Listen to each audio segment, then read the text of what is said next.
Every morning, you wake up and immediately grab your phone, not because you decided to, because it's automatic. And if you can't even sit through this 10-minute video without checking your phone, that's not a small issue. That's evidence that your attention span is shrinking. And if your brain can't stay with one idea for 10 minutes, it won't stay with a skill long enough to master it, a plan long enough to execute it, or a goal long enough to change your life. Attention is the base layer of everything else. If that layer is weak, nothing built on top of it will stay stable. You check notifications, scroll for a few minutes, watch short videos, reply to messages, jump between apps. 10 or 20 minutes pass. Now your brain feels slightly foggy, even if you don't realize it, even if you don't feel tired, but you don't feel sharp either. Then you try to study, or work, or think clearly, and it feels harder than it should. This is not laziness, it's not low discipline, it's all subconscious. You're training your brain every morning to become worse at thinking, and you're doing it through repetition, daily, over and over, every morning. Why it happens, the mental mechanism. Your brain is like a prediction machine. Its main job is not to think deeply. Its main job is to save energy and predict what gives reward. When you wake up, your brain is in a highly plastic state. Cortisol rises naturally in the morning. Attention systems are resetting. This is the moment when your brain decides, what kind of day is this? If the first activity is fast, random, high-stimulation content, your brain learns something specific. It learns that 1. Attention should jump quickly. 2. Reward should come instantly. 3. Novelty is more important than depth. This works because dopamine is not just a pleasure chemical, it is a learning signal. When you scroll and see unpredictable content, dopamine spikes because of uncertainty. Your brain thinks, this pattern is important, repeat it. So the next time you try to focus on a slow task, like reading or solving a problem, your brain resists. Not because you are weak, because you have already trained it to expect rapid switching. Attention is state dependent. The state you start with influences the state you maintain. Morning scrolling creates a scattered cognitive state. And your brain continues that pattern throughout the day because switching states requires energy. Let's try to understand more in depth through some examples. Example 1. Studying feels harder than before. When you sit to study, 5 minutes later, you'll feel restless. You want to check something, reels, WhatsApp messages, stories, status. You think, I can't focus like this. What's happening? Your brain has adapted to high stimulation density. Scrolling gives you new information every few seconds.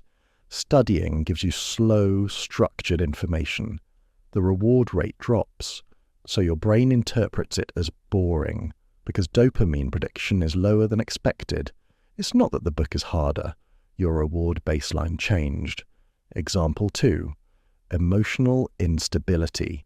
When you wake up and check social media first thing in the morning, what do you see there? What do you usually consume?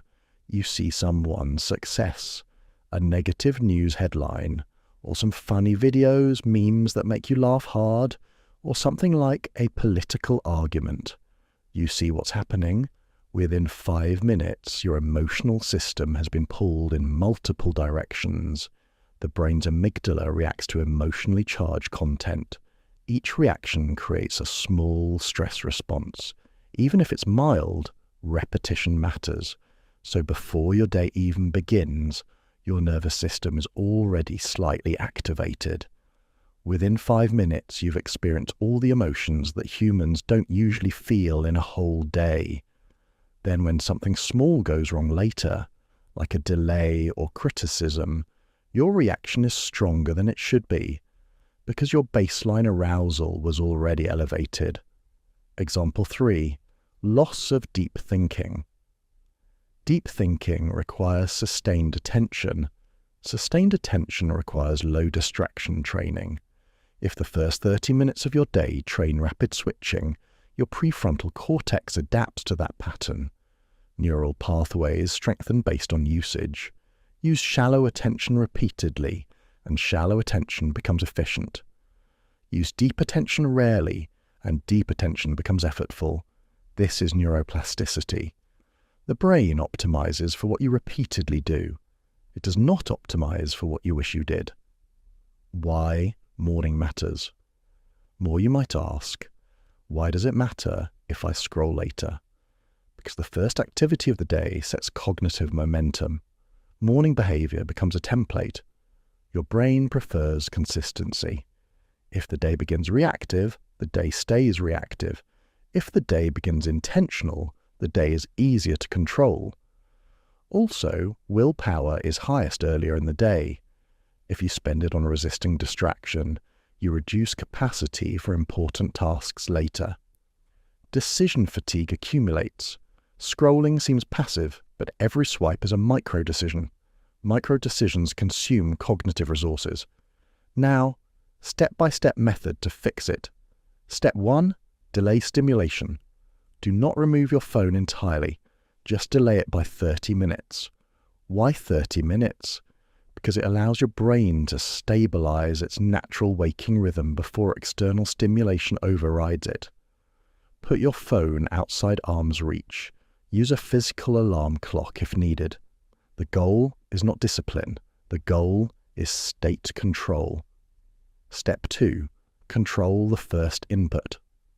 Your brain remembers first exposure strongly because novelty is high after sleep. Choose one controlled input.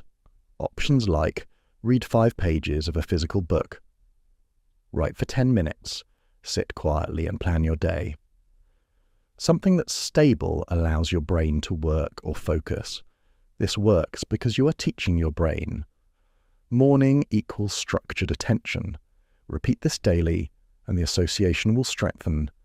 Step 3. Single channel. Start for the first hour. Avoid task switching. No music plus scrolling and texting. One activity only. This trains sustained attention networks.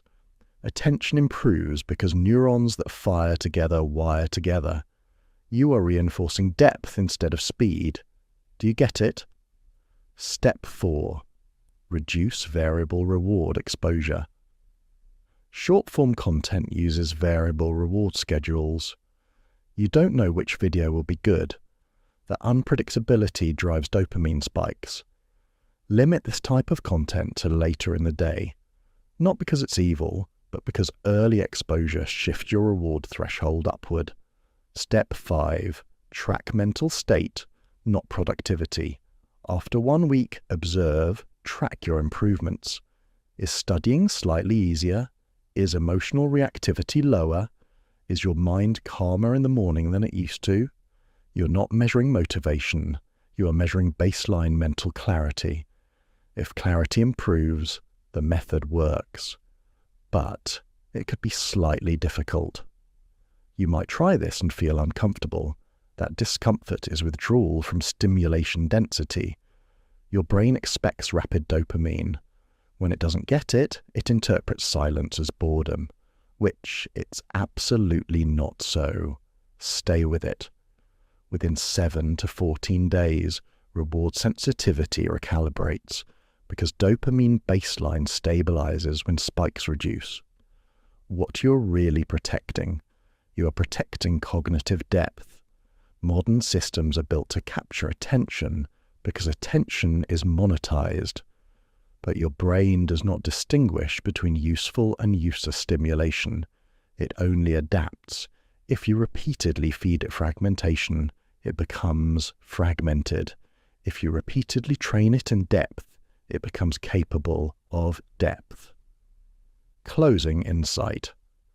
You are not suddenly damaging your brain in one dramatic way. You are shaping it gradually. Every morning is a training session. Not for your body, for your neural wiring, for your brain. And the question is not whether your brain is changing. It always is. The real question is, are you choosing the direction Or is your environment choosing it for you? Alright, so there's another problem you don't notice, and that's that your brain stops generating its own thoughts. When you wake up and immediately consume content, your mind doesn't get empty space, and empty space is necessary. Because original thought only appears when there is silence, long enough for your brain to connect stored information. If the first 20 minutes are filled with other people's opinions, jokes, news, faces, arguments, your brain switches to reactive mode. Reactive mode means you respond, you don't initiate. Over time, this reduces internal dialogue quality. You think less about your own plans, less about long-term goals, less about unresolved problems. Because your cognitive bandwidth was hijacked early. Another mechanism is cognitive prediction error, means when your brain constantly predicts what will happen next. Scrolling breaks prediction patterns intentionally. Every swipe is unpredictable. Unpredictability increases dopamine because your brain wants to learn patterns. But here's the issue. When your brain gets used to high unpredictability, normal life feels flat. Studying is predictable. Work is predictable. Conversations are slower. Your brain interprets predictability as low reward, so boredom increases, not because life is boring, but because your reward system recalibrated. This is called reward sensitivity shift, and it happens quietly. Let's look at a subtle example. You wake up, you scroll, you see 50 different lives in 10 minutes. Someone traveling, someone earning money, someone fit, someone in a relationship, someone partying. Your brain compares automatically. You don't choose it. Comparison is automatic because social ranking used to matter for survival. Now you start your day slightly dissatisfied, even if you don't consciously feel insecure. It's mild, but it accumulates. Mild dissatisfaction reduces intrinsic motivation because your brain thinks, I'm behind. And when the brain feels behind, it prefers quick mood repair, which means more scrolling. That is a loop. Morning stimulation turns to subtle dissatisfaction, and you'll feel low motivation. Need quick dopamine leads to more stimulation. There is also decision fatigue happening. Scrolling feels passive, but it's not. Each swipe is a micro-choice. Stay or skip, like or ignore, reply or don't. Hundreds of micro-decisions in 20 minutes. Decision-making uses glucose and neural resources. By the time you begin your actual work, your executive system is slightly drained. Not exhausted, just reduced. That reduction matters in complex thinking tasks, because deep work requires full executive control. Now let's go through it again once more on how to fix all that. Not extreme detox, just structural change. Step 1. Protect the first 15 minutes. Not 1 hour, not a dramatic life change. Just 15 minutes. No input, no phone, no music, no conversation. Sit, walk, wash your face, make tea, let your brain stabilize. Why this works? Because it prevents immediate dopamine spikes. Your baseline stays neutral. Neutral baseline allows controlled elevation later. Step 2. Produce before you consume. Before checking anything, write 1 page. Planned 3 tasks. Read something physical. Production activates the prefrontal cortex. Consumption activates reward circuits. If production comes first, your brain labels the morning as effort-oriented. If consumption comes first, your brain labels the morning as reward-oriented. Your day follows that label. Step 3. Delay social exposure. Do not check messages immediately, because social input changes emotional state unpredictably. Emotional variability reduces cognitive stability. Start the day self-directed, then allow social direction. This preserves autonomy. Autonomy improves motivation because the brain prefers self-generated goals over externally triggered reactions. Step 4. Make scrolling intentional. Instead of random morning use, schedule it. For example, 30 minutes at 6 p.m. When usage is scheduled, dopamine becomes predictable. Predictable reward creates less addiction pressure. Random reward timing increases compulsion. Structure reduces compulsion. Now, before you leave, understand something important. Controlling your morning habits is one level of mental control, but controlling your emotions in real situations is another level entirely. You can fix your dopamine patterns. You can reduce distraction. You can improve focus. But if you still react impulsively in conversations, if criticism ruins your mood for hours, if small conflicts drain your energy, then the real system you need to understand is emotional intelligence. Because attention control manages your brain, emotional intelligence manages your reactions, and reactions shape relationships, opportunities, reputation, long-term stability. If you don't understand how your emotions are triggered, labeled, and regulated, discipline alone won't save you.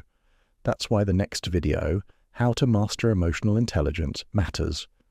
In that video, we break down how emotions are formed in the brain, why you overreact even when you know you shouldn't, and how to regulate emotions without suppressing them. If you're serious about upgrading how your mind works, that's the next logical step. Watch that next.